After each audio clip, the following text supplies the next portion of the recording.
आपको संभल का वो दिन याद होगा जिस दिन भयानक हिंसा भड़की थी। वो कोई अचानक हुआ हादसा नहीं था।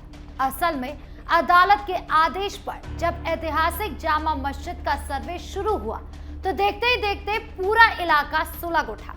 पुलिस पर बेरहमी से पथराव हुआ, ताबड़तोड़ गोलियां चलाई गई और गाड़ियों को आग के हवाले कर दिया गया।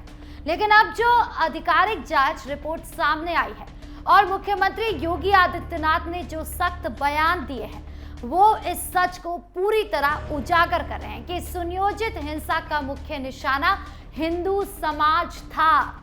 इस पूरी साजिश के पीछे सपा सांसद जियाउर रहमान बर्क और उनके सहयोगियों का नाम बार बार सामने आ रहा है। इसके साथ ही पुलिस ने हाल ही में एक बड़ी कार्रवाई करते हुए अवैध तमंचा बनाने वाली फैक्ट्री का भी भांडाफोड़ किया है।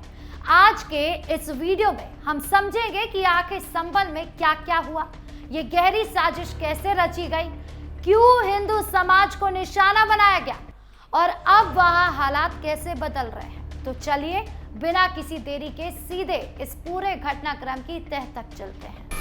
संभल हिंसा में हिंदू ही थे निशाना। सबसे पहले बात करते हैं योगी आदित्यनाथ की। मुख्यमंत्री योगी आदित्यनाथ ने स्पष्ट किया कि संभल हिंसा में हिंदू समाज को निशाना बनाया गया। उन्होंने 1526 में हरिहर मंदिर तोड़े जाने का जिक्र करते हुए कहा कि यदि तब विरोध होता तो अयोध्या जैसी घटना ना होती। उन्होंने हम बटे थे इसलिए कटे थे का संदेश देते हुए पड़ोसी देशों में हिंदुओं पर होने वाले अत्याचारों पर चुप्पी साधने वालों की आलोचना की। और उसके बाद जब हमने वहां पे पूरी एक टीम लगाई कि देखो ढूंढो क्या है वहां, तो पता लगा कि साहब संभल में केवल हरिहर मंदिर नहीं है, 67 तीर्थ थे वहां, 67 तीर्थ, 19 कोप थे, ये सब पे कब्जा हो गया है। हमने कहा इसको खाली करवा लो, अब खाली करवाओ इनको। जैसे यहां पे 14 कोसी, पंचकोसी और 84 कोसी की परिक्रमा अयोध्या धाम की होती है, ऐसे संभल में 24 कोसी परिक्रमा वहां पर होती थी। संभल का पूरा इतिहास काफी दर्दनाक और संघर्षों से भरा रहा। देश की आजादी के बाद से वहां कई बार सांप्रदायिक दंगे भड़ गए। विशेष तौर पर 1976 से 1978 के बीच हुए दंगों में 150 से ज्यादा निर्दोष हिंदू मारे गए थे। कई लोगों को तो उनके सामने उनके अपने घरों के अंदर ही बंद करके जिंदा जला दिया गया था। इसके बाद साल 1996 में जब समाजवादी पार्टी की सरकार थी तो उन सभी मामलों के मुकदमे वापस ले लिए गए, जिसके चलते किसी भी दोषी को कोई सजा नहीं मिल सकी। मुख्यमंत्री ने ये भी बताया कि जैसे ही इस बार जामा मस्जिद का सर्वे शुरू हुआ वैसे ही सोची समझी रणनीति के तहत उपद्रव भड़का दिया गया। इस पूरी हिंसा का मुख्य निशाना पुलिस बल और हिंदू समुदाय के लोग थे। हालांकि जब पुलिस ने अपनी तरफ से पूरी सख्ती और तत्परता दिखाई तब जाकर स्थिति पर काबू पाया जा सका। अब वहां धीरे धीरे प्राचीन तीर्थ कुंड भी फिर से सामने आने लगे हैं। जांच रिपोर्ट के आंकड़े बताते हैं कि संभल में कभी जो हिंदू आबादी अच्छी खासी हुआ करती थी वो घटकर अब 45% से भी नीचे यानी कि 20% या उससे कम रह गई है।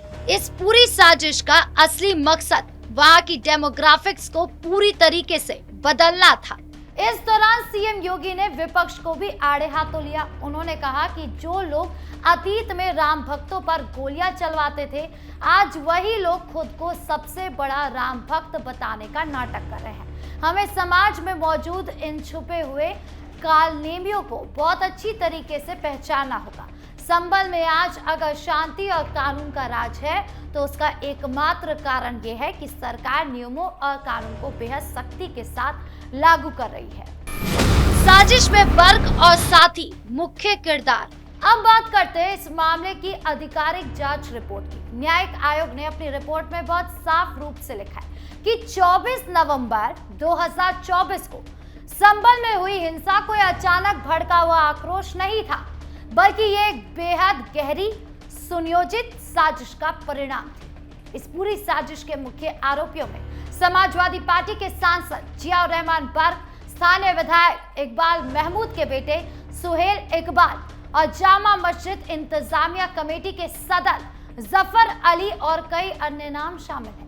लेकिन फिर भी सपा नेता शिवपाल यादव कहते हैं कि जब उनकी सरकार आएगी तो संभल हिंसा का केस फिर से देखेंगे और सभी केस में वापस से सबको निर्दोष साबित कर देंगे। ये केस अगर लगाए हैं सब वापस। दिलचस्प बात यह है कि अदालत के आदेश पर जब सर्वे का काम शुरू हुआ था तो शुरुआती 2 दिनों तक स्थिति पूरी तरह शांतिपूर्ण रही थी, लेकिन साजिश के तहत जुम्मे की नमाज के बाद मस्जिदों में भड़काऊ भाषण दिए जाने लगे।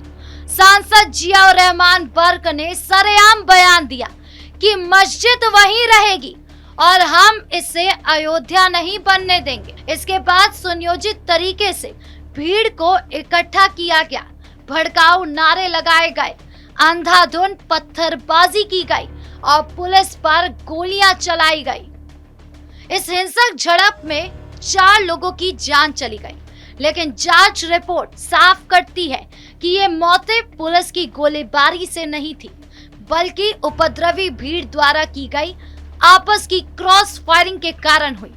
इस पूरी साजिश का मुख्य उद्देश्य किसी तरह अदालत के सर्वे के काम को रोकना और आसपास के हिंदू बहुल इलाके में भारी तनाव फैलाना था। हालांकि मौके पर पुलिस प्रशासन की मुस्तैदी और सूझबूझ के कारण एक बहुत बड़ा और भीषण दंगा होने से टल गया। इस मामले में अब तक 123 से अधिक उपद्रवियों को गिरफ्तार किया जा चुका है। जांच में यह भी सामने आया कि सांसद जियाउर रहमान बर्क के खिलाफ बिजली चोरी का भी गंभीर मामला दर्ज है, जिसमें लगभग 2 करोड़ रुपए की भारी भरकम रिकवरी का मामला बनता है। इसके अलावा तारिक साटा नाम का एक फरार आरोपी दुबई में बैठकर इस पूरी हिंसा के लिए फंडिंग कर रहा था और हथियारों की सप्लाई करवा रहा था। लग्जरी गाड़ियों की चोरी करके उन्हें बेचकर जो अवैध पैसा कमाया जाता था, उसका इस्तेमाल दंगाइयों को हथियार और संसाधन मुहैया कराने के लिए किया जाता था। ये पूरा नेटवर्क किसी स्थानीय स्तर का नहीं था, बल्कि एक बड़े अंतर्राष्ट्रीय सिंडिकेट से जुड़ा हुआ था। अवैध तमंचा फैक्ट्री के खुलासे से हड़कंप। संभल में हिंसा की मुख्य घटना शांत होने के बाद भी खतरा टला नहीं था। स्वतंत्रता दिवस से ठीक पहले उत्तर प्रदेश पुलिस ने एक बहुत बड़ी असाहसिक कार्रवाई को अंजाम देते हुए असमौली थाना क्षेत्र के हीरापुर गांव में चल रही अवैध तमंचा फैक्ट्री का पर्दाफाश किया। इस अवैध फैक्ट्री को चलाने वाला मुख्य आरोपी इकरार दिन के समय संभल के सामान्य मजदूरी यानी कि बजरी और बजरपुट उठाने का काम करता था, लेकिन रात के अंधेरे में वो चुपचाप अवैध तमंचे बनाने का काम करता था। उसके साथ ताहिर नाम का एक अन्य व्यक्ति भी इस फैक्ट्री को संचालित करता था, जो फिलहाल पुलिस की पकड़ से दूर फरार चल रहा है। पुलिस ने इस छापेमारी के दौरान मौके से 2 पूरी तरह तैयार तमंचे और 42 अर्धबंदित हथियार यानी कि अर्धनिर्मित हथियार बरामद किए। पूछताछ में यह चौंकाने वाला खुलासा हुआ कि पिछले महज 3 महीनों के अंदर वो लोग करीब 30 अवैध तमंचे अलग अलग लोगों को बेच चुके थे। ये अवैध तमंचा फैक्ट्री इस बात का पुख्ता सबूत है कि उस इलाके में हथियार कितनी आसानी और सुगमता से उपलब्ध है। निश्चित तौर पर संभल में जब दंगा हुआ था तब भी इन्हीं अवैध हथियारों का बड़े पैमाने पर इस्तेमाल किया गया होगा। फिलहाल पुलिस पूरी तरह हाई अलर्ट पर है। उनका मुखबिर तंत्र बेहद सक्रिय रूप से काम कर रहा है और एक एक फैक्ट्री की तलाशी की जा रही है कि आगे अगर ऐसे और लोग भी काम कर रहे होंगे तो एक एक करके सबका नेटवर्क तोड़ दिया जाए, एक एक करके सब पर एक्शन लिया जाए। उत्तर प्रदेश के संभल में हुई हिंसा कोई अचानक भड़की आग नहीं, बल्कि एक सोची समझी सुनियोजित साजिश थी, जिसका मुख्य निशाना हिंदू समाज था। सपा सांसद जियाउर रहमान बर्क और उसके साथ ही इस साजिश के मुख्य किरदार रहे और हाल ही में पकड़ी गई अवैध हथियार फैक्ट्री ने इनके नापाक मंसूबों को बेनकाब कर दिया। मुख्यमंत्री योगी आदित्यनाथ ने इस पूरे सच को जनता के सामने साफ साफ रख दिया। अदालत, पुलिस और प्रशासन पूरी निष्पक्षता से अब आगे काम कर रहा है और सभी दोषियों के खिलाफ सख्त कानूनी कार्रवाई लगातार जारी है। आज संभल हिंसा और अराजकता के अंधकार को पीछे छोड़कर शांति, सुरक्षा और तेज विकास की राह पर तेजी से आगे बढ़ रहा है। आपकी इस पूरे मामले को लेकर क्या राय है, कमेंट बॉक्स में जरूर बताएं। वीडियो को लाइक करें, शेयर करें और चैनल को सब्सक्राइब करना ना भूलें। धन्यवाद।